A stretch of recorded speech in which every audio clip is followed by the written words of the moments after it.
Good morning students. Last time हम लोग ने मेंस्ट्रुअल साइकिल की डेफिनेशन पे ड्रॉप किया था, ठीक है। आज फिर से वापस से वहीं से स्टार्ट कर रहे हैं। ध्यान से देखो, मेंस्ट्रुअल साइकिल क्या होती है।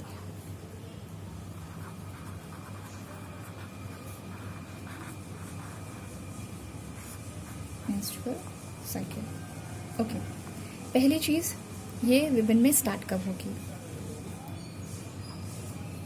पहले अच्छा डेफिनेशन देखते हैं, फिर आगे देखते हैं, ठीक है। चलो, it is a cycle of events, क्योंकि बहुत सारी चेंजेस होते रहते हैं, है ना। एक ही पूरे साइकिल में बहुत सारे चेंजेस होते रहते हैं। चलो ठीक है। साइकिल ऑफ इवेंट्स कहाँ? Taking place in female reproductive system, reproductive या ऑर्गन कह लो, है ना। reproductive organs by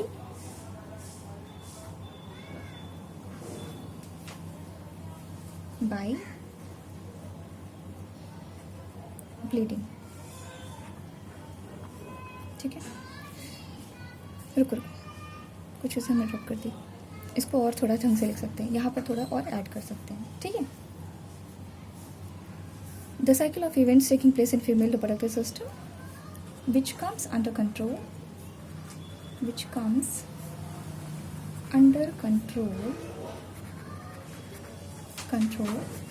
of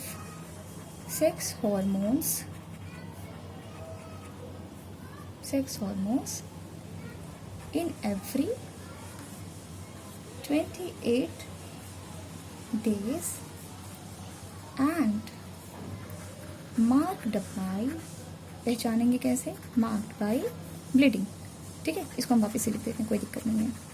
marked by bleeding. ऐसा नहीं है तुम लोग को यही डेफिनेशन रटनी है, ऐसा कुछ भी नहीं है। मैं आपको नोट्स में कुछ अगर सिंपल डेफिनेशन दे दूँगी तो उससे याद कर लेना, और नहीं याद होती है कि मैम और सिंपल कर दीजिए, तो मैं क्या करूँगी, फिर एक दूसरी डेफिनेशन एकदम सिंपल वन दे दूँगी, ठीक है। चलो आगे चलते हैं। ये साइकिल स्टार्ट कब होगी? ये साइकिल आपके प्यूबर्टी टाइम में स्टार्ट होगी। अब मैं आपको प्यूबर्टी का एज नहीं बताऊँगी, ठीक है। लेकिन प्यूबर्टी में जब ये फर्स्ट टाइम अपीयर होती है, जब पहली बार स्टार्ट होती है, ठीक है, तो उसे कहते हैं मेनार्क। क्या कहते हैं? मेनार्क। और जब ये लास्ट टाइम होती है, लास्ट टाइम जब होती है तो उसे कहते हैं मेनोपॉज। देखो, पॉज मतलब तो स्टॉप होता है ना, है ना। पॉज करो, स्टार्ट करो। तो मेनार्क में क्या होता है, ये स्टार्ट होती है, और जब ये देखो, ये आपका कितना टाइम हो सकता है आपका 11 से लेकर आप इसे 10 से कह लो, एक अच्छा नंबर लिखते हैं, 12 to 15 तक में हो ही जाती है, ठीक है। 12 to 15 तक का टाइम हम प्यूबर्टी का ले सकते हैं तब। और ये जब होते हैं 45 से 55 तक, तभी क्या हो जाती है? मेनोपॉज। तब ये बंद हो जाती है ये साइकिल, ठीक है। तब आपको मेंस्ट्रुअल साइकिल नहीं होती है। अच्छा ठीक है। मेंस्ट्रुअल साइकिल में होता क्या है? मेंस्ट्रुअल साइकिल में अब देखो 28 डेज है ना, इसको हम इस तरह बनाते हैं। ये आपकी पूरी एक कैलेंडर है, ठीक है, 1 से लेकर 28 डेज तक। अच्छा देखो, कुछ भी नंबर फिक्स नहीं है। 28 का 25 भी हो सकता है, 28 का 29 भी हो सकता है, 30 भी हो सकता है, कोई इशू नहीं है, ठीक है। चीज़ें थोड़ी सी आगे पीछे हो सकती हैं। तो पहले स्टार्टिंग में देखते हैं, कम से कम 5 दिन तक का, ठीक है, आपका क्या ब्लीडिंग पीरियड रहता है, ब्लीडिंग होगी, ठीक है। नेक्स्ट में फॉर्मेशन होनी स्टार्ट हो जाती है। ध्यान से देखो, इसके आगे वाले दिन, ठीक है, आगे कितने, आगे आपको लगेंगे, देखो यहाँ से इस पूरे कैलेंडर का 14th मार्क कर लो। 14th को तो ओवुलेशन होगा। जो ओवा आपकी बॉडी में बन रहा है, फीमेल की बॉडी में बन रहा है, ध्यान से देखो,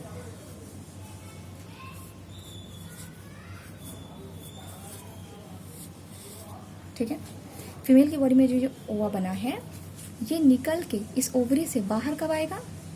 14th डे पे। ओवुलेशन मतलब इस ओवा का बाहर आना, ठीक है। ध्यान से देखो, फिर क्या होता है, तो ये 5 दिन तो ब्लीडिंग में निकल गए, बाकी के 5 दिन में क्या होता है, ये प्रोलीफिरेट करता है, यानी डेवलप होता है, प्रोलीफिरेट करता है, इसलिए इसे प्रोलीफिरेटिव फेज कहते हैं। ठीक है। अच्छा, ये भी प्रिपेयर हो रहा है, मतलब अभी जो एग आया था उसने अभी यहाँ की सारी वॉल्स तोड़ दी। अभी आपको पूरा प्रोसेस बताएंगे, ध्यान से सुनो। पहले के 5 दिन ब्रीडिंग होगी, फिर अब ये साइकिल आपकी पुरानी वाली थी, अब नया स्टार्ट हो रहा है। अब आपका नया जो आपका एग है वो क्या हो रहा है, डेवलप हो रहा है। डेवलप हो गया, 14th डे पे बाहर आ जाएगा, फिर 2 दिन की टाइम लगेगी, देखेगा फर्टिलाइजेशन होता है कि नहीं, यानी स्पर्म आया कि नहीं आया। स्पर्म आएगा तो ये फर्टिलाइज हो जाएगा, लेकिन अगर स्पर्म नहीं आएगा तो क्या हो जाएगा, फिर ये थोड़ा सा और वेट करेगा, क्योंकि यहाँ पे कुछ चेंजेस होते हैं, और होने के बाद फिर क्या हो जाएगा, जैसे ही इतना दिन निकल जाएगा फिर क्या हो जाएगा, वो वापस से ब्लीडिंग वाला टाइम आ जाएगा। बात समझ में आई? ठीक है। अच्छा, मेंस्ट्रुअल हो क्यों रहा है? मेंस्ट्रुअल इसलिए हो रहा है क्योंकि जब ओवा आपके फैलोपियन ट्यूब में जाता है, जब ओवा आपका फैलोपियन ट्यूब में जाता है तो वो अब देखो यहाँ होता क्या है। अच्छा, मैं थोड़ा और डिटेल बताती हूँ, क्योंकि अभी आपको पढ़ना ही है, तभी आप कोरिलेट कर पाएंगे। ध्यान से देखो। अच्छा, मुझे बताओ कि आपके घर में जब कोई मेहमान आता है, गेस्ट आता है, तो आप क्या करते हो? आप उसके लिए एक नया बेड वगैरह अरेंज कर देते हो। अच्छा, कोई आने वाला है, ठीक है, उसकी एक जगह फिक्स कर देते हो, सब सजा देते हो, है ना, कि वो आएगा तो यहाँ पे सोएगा करके। ठीक है। वैसे ही आपकी बॉडी है, फीमेल की बॉडी, वो क्या करती है, उसे लगता है कि हर मंथ, है ना, वो हर मंथ पहली बात तो एक एग रिलीज करती है, और वो ये सोच के करती है कि ये फर्टिलाइज होगा। क्या होगा? फर्टिलाइज होगा। ठीक है। तो देखो, फीमेल की बॉडी में ये आपका एग बना, एग बाहर आया, ठीक है, लेकिन स्पर्म उसे नहीं मिला, है ना। फर्टिलाइजेशन के लिए उसे क्या चाहिए? फर्टिलाइजेशन के लिए स्पर्म चाहिए, और इसी के लिए वो क्या करती है, यहाँ पर एक थिक वॉल बनाती है, यूट्रस की थिक वॉल बना देती है। ये यूट्रस है ना, ये वाला पार्ट आपका यूट्रस है, तो यूट्रस की वॉल को थिक बना देती है। क्यों? क्योंकि उसे लगता है कि अगर फर्टिलाइजेशन हो जाएगा तो क्या होना पड़ेगा, तो हमें बच्चे को रखना पड़ेगा। क्या करना पड़ेगा? बच्चे को रखना पड़ेगा। तो कहाँ रखेंगे? जब आपने कोई तैयारी नहीं करी है तो कहाँ रखेंगे? लेकिन जब ओवा आपका रिलीज हो जाता है और फर्टिलाइजेशन नहीं होता, फर्टिलाइजेशन पता है ना, बताया है मैंने आपको। फर्टिलाइजेशन फ्यूजन ऑफ गैमेट्स होता है, फ्यूजन ऑफ गैमेट्स होता है। यहाँ पे गैमेट क्या क्या है, आपका ओवा और इधर है स्पर्म, ये दोनों मिल जाएंगे तो क्या बन जाएगा, आपका जाइगोट बनेगा। इसी के प्रिपरेशन के लिए क्या होता है, यहाँ पे यूट्रस की वॉल को थिक किया जाता है। बॉडी आपकी यूट्रस की वॉल को थिक करती है, लेकिन जब वो यहाँ आने के बाद, फैलोपियन ट्यूब में आने के बाद वेट करती है कि स्पर्म आएगा कि नहीं आएगा। अगर आया तो फ्यूज करेगा और क्या बनाएगा, जाइगोट बनाएगा। फिर आगे ये क्या हो जाएगा, ये आपका एम्ब्रियो बनेगा, फिर आपका बेबी तैयार हो जाएगा। ठीक है, आपका बेबी तैयार हो जाएगा। लेकिन अगर ऐसा नहीं हुआ कि फ्यूजन नहीं हुई, फ्यूजन नहीं होने पर ये जो वॉल है, ये जो यूट्रस की वॉल है, जिसे हम एंडोमेट्रियम वॉल कहते हैं, एंडोमेट्रियम वॉल कहते हैं, इसको क्या करती है, वो शेड कर देती है, गिरा देती है। क्यों? क्योंकि अब इसकी ज़रूरत नहीं है। अब आपके घर में कोई मेहमान आने वाला था, आपने बेड लगाया, फिर फ़ोन करके कहता है कि अब मैं नहीं आऊँगा, तो आप क्या करते हो? अब भाई बेड वेड उठाओ, क्या करना है, एक्स्ट्रा सजा के रखोगे क्या? वैसी बॉडी भी है। उन्होंने ये एक्स्ट्रा यूट्रस की लाइन बनाई थी प्रोटेक्शन के लिए, बच्चे के प्रोटेक्शन के लिए, कि भाई अभी फर्टिलाइज होगा तो आगे क्या करना पड़ेगा, बच्चे को रखना पड़ेगा। फिर उन्होंने देखा कि ऐसा तो कुछ हुआ ही नहीं, फर्टिलाइजेशन तो हो ही नहीं रही, स्पर्म तो आया ही नहीं, तो फिर क्या करना पड़ेगा, फिर इस एंडोमेट्रियम की वॉल जो उन्होंने एक्स्ट्रा थिक बना दिया, उससे क्या करना पड़ेगा, शेड करना पड़ेगा। और ये जो शेडिंग है यही ब्लीडिंग करवाती है। क्या कराती है? ब्लीडिंग करवाती है। इसी की वजह से ब्लीडिंग होती है, जिसमें म्यूकस मटेरियल, जितना आपका म्यूकस बना है, आपकी जो एंडोमेट्रियम की लेयर है, प्लस आपका ओवा बाहर निकल के आ जाता है। बात समझ पा रहे हैं? ठीक है। अच्छा देखो, ये तो हो गया कि अगर नहीं होगा तो, और सपोज हो गया तो, अगर फर्टिलाइजेशन हो गया तो, अगर फर्टिलाइजेशन हो जाएगा तो आपकी बॉडी में क्या हो जाएगा, देखो अब इसको फिर से कोरिलेट करना। ये देखो,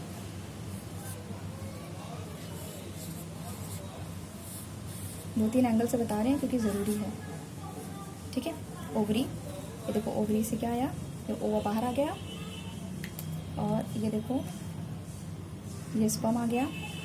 अब यहाँ पे ओवा है ना, ओवा स्पर्म फ्यूज़ कर लेंगे, और ये आपकी वॉल है यूट्रस वाली, ठीक है। फिर क्या हो जाएगा, ये यूट्रस की वॉल है, और क्या हो जाएगा, ये यहाँ पे आके बाद में ट्रैवल कर करके एक आपका जाइगोट बना लेंगे, या इधर कहीं एडजस्ट हो जाएंगे। चलो ठीक है, ध्यान से सुनो। अब ये जो एडजस्टिंग है, जब ये फर्टिलाइज करते हैं, जब ओवा और ये फर्टिलाइज करते हैं, तो आपकी बॉडी में एक हार्मोन होता है, ये फीमेल की बॉडी में हार्मोन होता है प्रोजेस्टेरॉन। प्रोजेस्टेरॉन का लेवल हाई हो जाता है। क्या हो जाता है, प्रोजेस्टेरॉन का लेवल हाई हो जाता है। क्यों, बिकॉज ऑफ फर्टिलाइजेशन। फर्टिलाइजेशन हो गया तो बॉडी को पता चल जाता है, और वो क्या करता है, आपके प्रोजेस्टेरॉन का लेवल हाई कर देता है, क्योंकि और प्रोटेक्शन की जरूरत पड़ती है। अच्छा ठीक है, प्रोजेस्टेरॉन की वजह से ये भी पता चलता है कि प्रेगनेंसी है, ठीक है, ये भी पता चलता है। लेकिन अगर फर्टिलाइजेशन नहीं होती है तो जो प्रोजेस्टेरॉन है वो अपना लेवल क्या कर लेता है, डाउन कर लेता है, वो अपना लेवल डाउन कर लेता है। और जैसे ही लेवल डाउन हो जाता है तो बॉडी आपका जो एंडोमेट्रियम की वॉल, एक्स्ट्रा वॉल बनाया है, उसको संभाल नहीं पाती है और उसको गिरा देती है। ठीक है, वो किसके सहारे रुकी थी, प्रोजेस्टेरॉन की वजह से। अब प्रोजेस्टेरॉन ही लो हो गया तो क्या होता है, एंडोमेट्रियम की वॉल को, बॉडी को गिराना पड़ता है। अब वापस आते हैं मेंस्ट्रुअल पर। ये देखो ब्लीडिंग हो रहा है, 5-6 डेज ब्लीडिंग होगा, फिर ये फेज खत्म हो जाएगा, फिर एक नया सेल यहाँ डेवलप होना स्टार्ट हो जाएगा, क्योंकि ये वाला काम तो खत्म हो गया ना, वापस से यहाँ पे डेवलप होना स्टार्ट करेगा, फेज में जाएगा, बहुत सारे फेज में जाता है, तब जाके फिर 14th डे आएगा तो ये यहाँ से निकल के बाहर आएगा। ठीक है, 2 दिन वेट करेगा, स्पर्म आया तो आया, नहीं आया तो बाकी के प्रोसेस होने लगेंगे, है ना। हर हार्मोन का लेवल थोड़ा थोड़ा नीचे जाने लगेगा, फिर वो बचे हुए इतने दिन में 28 तारीख आते आते सब खत्म हो जाएगा, और नेक्स्ट डे क्या हो जाएगा, जैसे आपका नेक्स्ट इसके बाद का टाइम आएगा और वो क्या हो जाएगा, शेड हो जाएगा। ठीक है, बात समझ में आई। चलो, तो यहाँ पर आपको क्या समझ में आ गया, यहाँ पर हमने आपको आपको मेंस्ट्रुअल साइकिल बता दिया, दूसरा आपको फर्टिलाइजेशन बता दिया। अब आपको मेनोपॉज और मेनार्क के बीच में थोड़ा सा डिफरेंस करा देते हैं, और बाकी तो बता दिया। अब प्लेसेंटा बताते हैं आपको, है ना, एक बज गया है प्लेसेंटा, और इसके बाद आपका चैप्टर ऑलमोस्ट क्लियर हो जाएगा। अच्छा देखो, प्लेसेंटा वो कॉर्ड है, प्लेसेंटा वो कॉर्ड है जो क्या करती है, मैटरनल टिश्यू और जो आपका बेबी है ना, डेवलपिंग बेबी है, जो आपका डेवलपिंग एम्ब्रियो है, उसके बीच में कनेक्शन होता है ना, इसे हम कहते हैं प्लेसेंटा। क्या कहते हैं, प्लेसेंटा। अच्छा, प्लेसेंटा का काम क्या है, ये बहुत ज़्यादा एग्जाम में आता है, प्लेसेंटा का काम क्या है। बाकी कुछ अगर रह गया होगा तो वो क्वेश्चंस के साथ करा देंगे। ठीक है, प्लेसेंटा का काम क्या है, प्लेसेंटा आपको न्यूट्रिशन प्रोवाइड करता है। क्या करता है, न्यूट्रिशन प्रोवाइड करता है ना, जो न्यूबॉर्न बेबी है उसको न्यूट्रिशन प्रोवाइड करता है। अगर खाना खाएगा तो क्या करेगा, वेस्ट भी तो निकालेगा, फिर ये आपका एक्सक्रीटरी वेस्ट को बाहर निकालने का भी काम करता है, आउट करने का काम करता है। फिर ये एंडोक्राइन ग्लैंड जैसा काम करता है, क्योंकि ये कुछ हार्मोन्स रिलीज करता है। ठीक है, तो ये 3 काम हैं इनके, न्यूट्रिशन, एक्सक्रीशन और आपका हार्मोन्स रिलीज करना। ठीक है, अच्छा एक चीज़ और रह गया, आपका रेस्पायरेशन का भी काम करता है।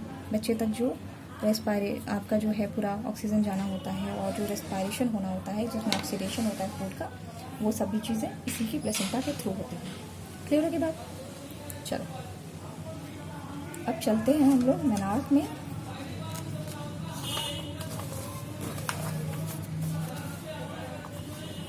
Menarche,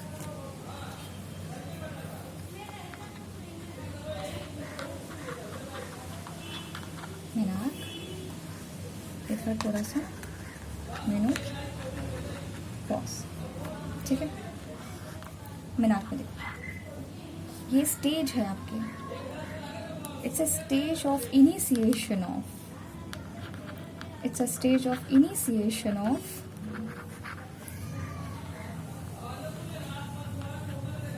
menstruation in the life of female, है ना। फीमेल यहाँ मतलब क्या है, गर्ल्स है, जो छोटे बच्चे होते हैं, ठीक है बेटा। चलो नेक्स्ट देखते हैं। नेक्स्ट है जनरली अकर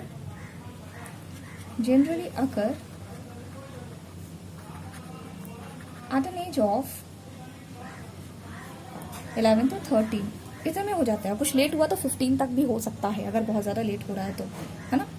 वही आपका 11 से लेकर आपका 13 एज तक हो जाता है। अच्छा ठीक है, क्योंकि इनिशिएशन है ये। थर्ड में इसको कहते हैं it's a beginning of reproductive phase, है ना। रिप्रोडक्टिव फेज, अभी तक मैंने आपको बताया था ना, अब कोई बेबी बन नहीं सकता था, लेकिन अब क्या हो सकता है, अब वो रिप्रोडक्टिव फेज इन गर्ल्स, ठीक है। तो ये अब आपका रिप्रोडक्टिव फेज स्टार्ट हो गया फीमेल में, है ना। अब ये क्या हो सकती हैं, अब ये बेबी प्रोड्यूस कर सकती हैं। अब इसके अपोजिट यहाँ देखो, ये क्या है, यहाँ पर it's a stage eight which menstruation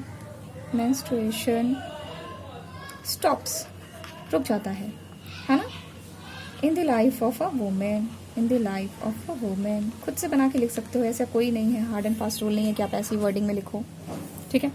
second point क्या है, अच्छा यहाँ पे एज लिखी हुई है ना, तो यहाँ पर भी क्या हो जाएगा, occurs at age between 45 to 50, कहीं पे 55 लिखेगा, कहीं 50 to 55 लिखेगा, कोई टेंशन की बात नहीं है। जहाँ पर भी बायोलॉजी में नंबर्स आएंगे वो थोड़े बहुत आगे पीछे 4-6 नंबर किए जा सकते हैं, कोई इशू नहीं है, ठीक है, क्योंकि सबकी बॉडी एक दूसरे से अलग होती है। लेकिन यहाँ पे क्या है, बिगिनिंग ऑफ रिप्रोडक्टिव फेज, इधर क्या हो जाएगा, ये हो जाएगी एंड ऑफ रिप्रोडक्टिव फेज। अब कोई बच्चा पैदा नहीं कर सकता, अब कोई बेबी फॉर्म नहीं हो सकता है। तो अगर कोई 60 ईयर्स की वुमेन बेबी चाहती है तो वो नहीं पॉसिबल है, अगर उसका मेनोपॉज आ गया है, ठीक है। और 60 तक मेनोपॉज उससे पहले ही ख़त्म हो जाता है, 55 तक। क्लियर हो गई बात। चलो आगे चलते हैं। अच्छा मुझे बताओ, एवरी मंथ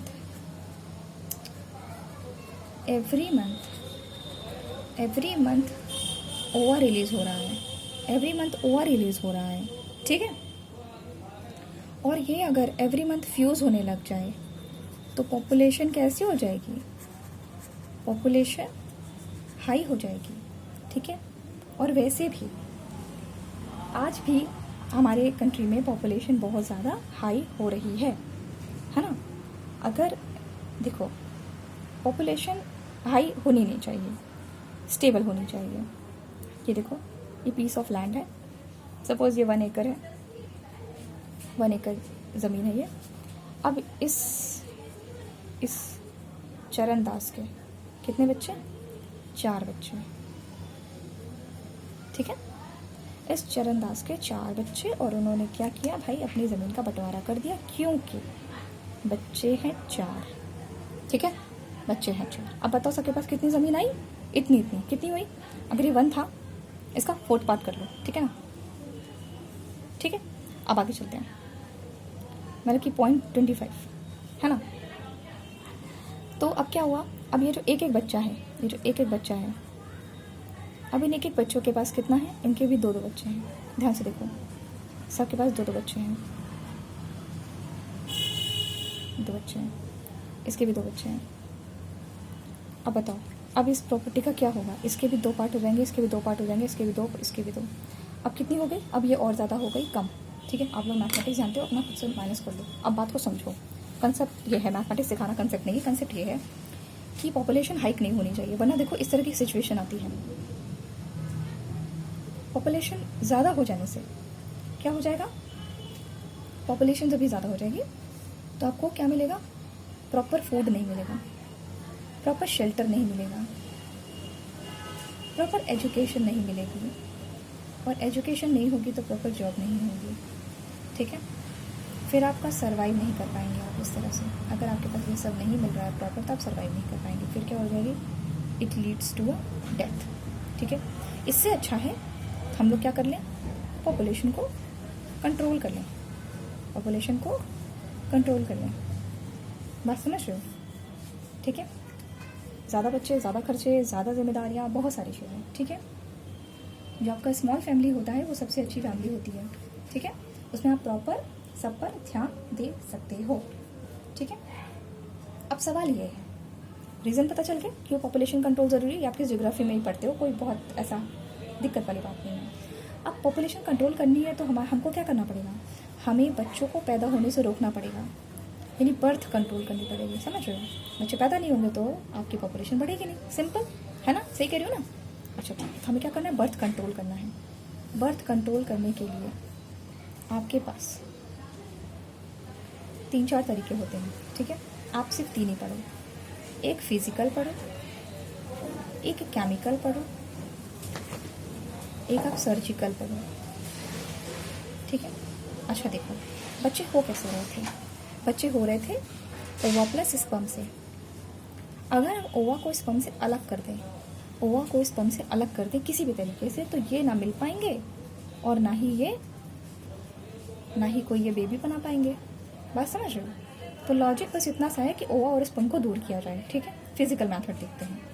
ठीक है, फिजिकल मेथड में आप एक ही पढ़ोगे, यानी फिजिकली। फिजिकल समझते हो? बाहर से।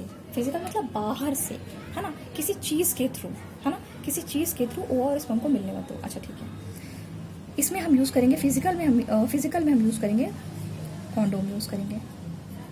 ठीक है, क्योंकि कॉन्डोम के इस्तेमाल से क्या हो जाएगा? आपका जो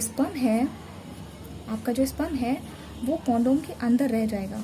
ठीक है, ये आपका ऐसा करके स्ट्रक्चर होता है, प्लास्टिक की शीट होती है। ठीक है, अब क्या होता है? अब आपका जो स्पर्म रहता है वो इसी में रह जाता है। ठीक है, और वो फीमेल की बॉडी में नहीं जा पाता। फीमेल की बॉडी में न जाएगा तो क्या करेगा? ये ओवा से मिल नहीं पाएगा, फ्यूजन नहीं कर पाएगा। फिर क्या हो गया? आपका बर्थ कंट्रोल हो गया। ठीक है, तो ये हो गई बात फिजिकल की। ठीक, केमिकल पे आओ। केमिकल में आप क्या कर सकते हो? केमिकल का मतलब कोई ऐसा कॉम्बिनेशन, आप दवा यूज़ कर सकते हैं। जैसे सहेली, स्पेलिंग गलत हो गया, सहेली मेडिसिन आती है, इसे ले सकते हैं। अच्छा, ऐसी मेडिसिन को आप कैसे लेते हो? मुंह के थ्रू लेते हो, है ना? इसलिए इसको कहते हैं ओरल कॉन्ट्रासेप्टिव्स भी कहते हैं। Oral contraceptives. कॉन्ट्रासेप्टिव मेथड्स का मतलब होता है बर्थ कंट्रोल मेथड्स, है ना? कॉन्ट्रासेप्शन का मतलब होता है प्रेगनेंसी, और कॉन्ट्रासेप्टिव्स का मतलब होता है कि आपको रोकने वाला, है ना? यानी कि आपको उस प्रेगनेंसी से रोकेंगे। कैसा? ओरल कॉन्ट्रासेप्टिव्स ले लेंगे आप, कॉन्ट्रासेप्टिव्स। इससे क्या हो जाएगा? ओरल मतलब मुंह से लेने वाला, यानी कि क्या हो जाएगा? आप दवा खा लीजिए कोई, है ना? आप इसमें क्या कर सकते हैं? आप इसमें मेडिसिन आ जाती हैं, आपकी मेडिसिन आ गई। मेडिसिन में आपको मैंने सहेली बता दी, है ना? चलो, और इसके बाद क्या हो जाएंगे? आप इसमें एक और यूज़ कर सकते हैं, क्रीम्स वगैरह भी आती हैं, क्योंकि वो भी केमिकल की बनी होती है, इसलिए वो भी केमिकल मेथड में आती है। ठीक है, उसे वेजाइना में अप्लाई कर सकते हैं, उसकी वजह से स्पर्म आपके ओवा तक नहीं पहुंच पाएगा। ठीक है, केमिकल मेथड देख लिया। ठीक, अब सर्जिकल में आपको अगर ज़रा सा याद हो तो एक होता है वैस डिफरेंस।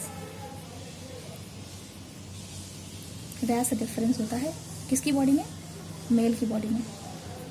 तो जब मेल की बॉडी में आप सर्जरी करते हैं, ठीक है, मेल की बॉडी में जब सर्जरी करते हैं तो क्या हो जाता है? आपको एक स्मॉल कट लगाना पड़ता है। कहाँ पे? वैस डिफरेंस पर। वैस डिफरेंस पे आपको कट लगाना पड़ता है, और इसको हम किस में करते हैं? मेल में करते हैं, इसलिए इसका नाम क्या हो जाता है? वैसेक्टोमी हो जाता है। क्या हो जाता है? वैसेक्टोमी कहलाता है। ये एक सर्जिकल मेथड है। अच्छा ठीक है, सेम चीज़ अगर फीमेल में करनी हो तो, अगर हमको फीमेल में करनी होगी, दिख रहा बेटा, अगर फीमेल में करेंगे तो फैलोपियन ट्यूब को कट करेंगे, कट करके उसमें जोड़ दिया जाता है फैलोपियन ट्यूब को, यानी कि ऐसे कट करके या आपस में इसको टाई कर दो, इसको टाई कर दो, आपस में देखो मिल नहीं पा रहे हैं ना, तो कोई चीज़ ट्रांसफ़र नहीं हो पाएगी। फैलोपियन ट्यूब को कट करते हैं और क्या करते हैं? ये फीमेल में होती है, इसलिए इसका नाम क्या हो जाता है? ट्यूबेक्टोमी। ट्यूबेक्टोमी, है ना? देखो वैसा डिफरेंस को कट किया इसलिए वैसेक्टोमी, लेकिन यहाँ पे थोड़ा सा फैलोपियन ट्यूब है। अब ऐसे ट्यूब से याद कर लो, फैलोपियन ट्यूब का ट्यूबेक्टोमी। एग्जाम में आता है कि वैसेक्टोमी किस में होती है, मेल में होती है कि फीमेल में होती है। क्लियर हो गई बात? यहाँ तक सब क्लियर है? ठीक है। अच्छा, एक चीज़ और मुझे और बताओ, जब भी हम सर्जिकल मेथड इस्तेमाल करते हैं, सर्जिकल मेथड आपका रिवर्सिबल नहीं है। सर्जिकल मेथड आपका रिवर्सिबल नहीं है। रिवर्सिबल का क्या मतलब होता है? जैसा था वैसा ही ले आना है ना, पता था केमिकल चेंज में, chemical change and physical change, reversible irreversible. तो ये आपका कैसा है? इरिवर्सिबल प्रोसेस है। इरिवर्सिबल का मतलब होता है कि अगर आपने एक बार कट लगा लिया, आपने जो एक बार ट्यूबेक्टोमी या वैसेक्टोमी करा ली, आप वापस से उसे जोड़ नहीं सकते, है ना। कुछ डिफेक्ट रह जाए वो एक अलग बात है, लेकिन क्या होता है आप उसे वापस से इनको ऐसा नहीं कर सकते कि अब इनका टाई खोल के इनको आपस में वापस से जोड़ दिया जाए। नहीं, ये पॉसिबल नहीं है, क्योंकि आपने कट करके पीस निकाल दिया है या थोड़ा गैप बना दिया है और उसको आपस में बांध दिया है। ठीक है, वैसे ही वैसे डिफरेंस को एक बार कट कर दिया गया तो वापस से उसे वापस को कट को जोड़ नहीं सकते। क्लियर होगी बात? अच्छा ठीक है। अब क्या हो जाएगा, लेकिन आपके जो फिजिकल और केमिकल मेथड है, आप जब चाहे दवा खाना बंद कर दें, अब जब चाहे आप कॉन्डोम इस्तेमाल करना बंद कर दें, सिंपल। तो क्या हो जाएगा, आप वापस से बेबी को फॉर्म कर पाएंगे। लेकिन अगर आपने सर्जरी करा ली तो आप वापस से बच्चे पैदा नहीं कर पाएंगे। ठीक है, चलो इसके बाद आते हैं हम लोग reproductive health and sexually transmitted disease पर। अच्छा, जिस तरह की आपकी मेंटल हेल्थ होती है, जिस तरह आपकी फिजिकल हेल्थ होती है ना, इमोशनल हेल्थ होती है, सोशल हेल्थ होती है, इसी तरह की आपके जो रिप्रोडक्टिव ऑर्गन है उनको भी हेल्दी होना ज़रूरी है ना। उसके कंसर्न को हम कहते हैं रिप्रोडक्टिव हेल्थ। आपके रिप्रोडक्टिव ऑर्गन्स का ठीक होना रिप्रोडक्टिव हेल्थ कहलाता है। उसकी हेल्थ भी बहुत ज़्यादा ज़रूरी है कि आपकी रिप्रोडक्टिव ऑर्गन्स प्रॉपर फंक्शन कर रहे हों, प्रॉपर एक्टिविटी करें। ठीक है, उसके लिए भी बहुत ज़्यादा ज़रूरी है कि सॉरी, जिस तरह से आप लोग न्यूट्रिशन पढ़ा, आपने रेस्पिरेशन पढ़ते हैं, ट्रांसपोर्टेशन पढ़ते हैं, उसी तरीके से आपको अपनी बॉडी पे ध्यान देना ज़रूरी है ना। जैसे मेल्स हैं वो भी अपने बॉडी पार्ट्स पे एक्टिव रहें कि कोई प्रॉब्लम ना हो। दूसरी चीज़ फीमेल्स हैं, उनका मेनोपॉज आता है, मेनाक आता है, उसको डॉक्टर को दिखाना चाहिए, ये देखना चाहिए कि सब फिट है कि नहीं, बॉडी में किसी तरह की कोई एबनॉर्मलिटीज़ तो नहीं है, किसी तरह का कोई हार्मोनल दिक्कत तो नहीं आ रही जिसकी वजह से आगे कोई दिक्कत हो जाए, है ना, आगे बेबी फॉर्म करने में दिक्कत हो। तो यानी कि कहने का मतलब ये है कि जब रिप्रोडक्टिव साइकिल आपकी स्टार्ट हो जाती है तो आपको क्या करना चाहिए, एक बार डॉक्टर से मिल लेना चाहिए। ठीक है, रिप्रोडक्टिव हेल्थ की जानकारी लेने के लिए। ठीक है, अब इसके बाद आते हैं हम लोग सेक्सुअली ट्रांसमिटेड डिजीज़ यानी एसटीडीज़ पर। अच्छा देखो, ये ऐसी बीमारियां हैं, ये ऐसी बीमारी है जो आपके सेक्सुअल कांटेक्ट से फैलती हैं। सेक्सुअल कांटेक्ट और भी बहुत सारे मेथड्स हैं, है ना, लेकिन इनको ऐसे लिखा क्यों गया है, क्योंकि इसका फुल फॉर्म होता है सेक्सुअली ट्रांसमिटेड डिजीजेस। ठीक है, अच्छा एक एग्जाम्पल है आपका एड्स का। एड्स किससे होता है? HIV वायरस से। HIV वायरस है और एड्स आपकी वो कंडीशन है जब वो पूरी तरीके से अपीयर हो जाता है तो उसे हम कहते हैं एड्स। ठीक है, बीमारी का नाम है एड्स और आपका किससे हो रहा है? पॉजिटिव एजेंट आपका क्या है? Virus, human immuno deficiency virus. ठीक है, अच्छा ठीक है। अब दिक्कत ये आती है कि ऐसे तो बहुत सारे डिजीजेस हैं, साइफिलिस है, गोनोरिया है ना, हेपेटाइटिस है, बहुत सारी डिजीज आपकी STDs हैं। अच्छा, अब आपको देखना ये है कि ये जो STD वाली डिजीजेस होती हैं ये फैलती कैसे हैं।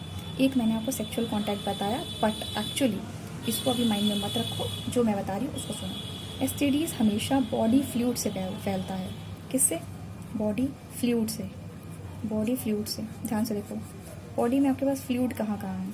एक आपका हो गया ब्लड, ठीक है, दूसरा हो गया आपका क्या, एक आपका हो गया जैसे सीमेन हो गया मेल में, और लड़कियों में वेजाइनल फ्लूइड हो गया। यहाँ से क्या हो सकता है, आप अगर किसी बॉडी यानी कि दो बॉडी में, एक ही बॉडी में अगर ब्लड ट्रांसफ़र हो जाए एक दूसरे का, जिसको अगर STD है तो दूसरे को हो जाएगी। ऐसे ही सीमेन अगर इसकी बॉडी के फ्लूइड से टच हो जाए तो फैल जाएगा। डिट्टो, समझ गए ना? ठीक है, अब इसी बेसिस पर आगे देखो, ये कांटेक्ट से नहीं फैलता, इसीलिए मैंने आपको इतना बड़ा बड़ा लिख के बताया कि बॉडी फ्लूइड से फैलता है। ठीक है, किससे फैलता है? बॉडी फ्लूइड से फैलता है। तो ये बात अपने दिमाग में डाल लो कि सिर्फ बॉडी फ्लूइड से फैलेगा। तो आपको क्या नहीं करना है, अब बॉडी फ्लूइड में कैसे फैलेगा? अगर मल्टीपल पार्टनर्स होंगे सेक्सुअल एक्टिविटी के लिए, अगर मल्टीपल पार्टनर्स का इस्तेमाल किया जाए, क्योंकि समझ नहीं आएगा ना किसको है, मल्टीपल पार्टनर्स का इस्तेमाल करेंगे तो आपको क्या हो जाएगा? आपको एसटीडी हो सकता है। ड्रग्स का इस्तेमाल करेंगे सिरिंज के थ्रू तो भी आपका एसटीडी हो सकता है। अगर किसी का ब्लेड इस्तेमाल करते हैं और सपोज़ एक इंसान को एसटीडी है और वो उसके बॉडी में ब्लेड से दाढ़ी बनाते समय या मस्टाच क्लीन करते समय क्या हो गया, अगर कट लग गया है तो क्या हो जाएगा? अगर ब्लड आ गया है और ब्लेड में ब्लड लग गया है और अगर आपने उसे डेटो यूज़ कर लिया और आपके बॉडी में भी कट लग गया तो आपके बॉडी में भी डायरेक्टली क्या हो सकता है? आपका ये फ्लूइड मैच हो जाएगा और आपको एड्स हो जाएगा। ठीक है, बात समझ में आई? इस तरह की चीज़ें। दूसरा, प्लेसेंटा के थ्रू, यानी अगर एक मदर को है तो उसके प्लेसेंटा के थ्रू वो क्या होता है, वो आपके उसके न्यूबॉर्न बेबी में जा सकता है। ठीक है, चलो आई थिंक हो गए, सारी चीज़ें हो गई, मल्टीपल पार्टनर्स हो गए, ड्रग्स हो गए और आपके प्लेसेंटा से हो गया। ठीक है, तो अच्छा ठीक है, मल्टीपल पार्टनर से एक चीज़ और है कि अनप्रोटेक्टेड सेक्स, अगर बिना किसी प्रोटेक्शन के किया जा रहा है और मल्टीपल पार्टनर यूज़ कर रहे हैं, यानी आप कॉन्डोम का इस्तेमाल नहीं कर रहे हैं, है ना, तो आपको क्या हो जाएगा? एसटीडी हो जाएगी। ठीक है,